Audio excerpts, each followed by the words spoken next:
ازيكم يا حلوين، عاملين ايه؟ يا رب تكونوا بخير. بتندهي على ابنك وما بيردش عليكي؟ مش مديكي قيمتك يعني زي ما بنقول. تعالي في الفيديو ده اقولك تعملي ايه بخطوات عملية ومجربة. في الاول انا كنت بنده عليه مره واتنين وتلاته وهو قاعد في مكانه كانه مش سامع وكانه مش موجود، وانا بزود في صوتي اكتر واعلي صوتي، بس جوايا انا كنت بحس احيانا ان انا بعيط، يعني يا جدعان ما بيردش عليا ليه؟ مش من التجاهل، هو من الاحساس ان انا بقيت مش مهم عنده. طب هل ده طبيعي؟ هل في حاجه غلط فيا ولا حاجه غلط فيه هو؟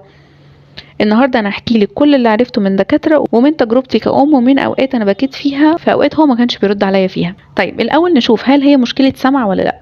لو اتاكدنا ان هي مش مشكله سمع، ما عندوش حاجه في ودانه، نبتدي بعد كده بقى نتعامل. الاول لازم نعرف هل هي مشكله سمع ولا تركيز ولا سلوك. فاول حاجه المفروض نستبعدها وهتكون هي اهم حاجه هو ان الطفل فعلا بيسمع ولا لا. اختبريه، نادي عليه باسمه بهدوء وهو مش شايف. لاحظي استجابه الاصوات التانية، باب بيتقفل، باب بيترزع، حاجه بتترزع.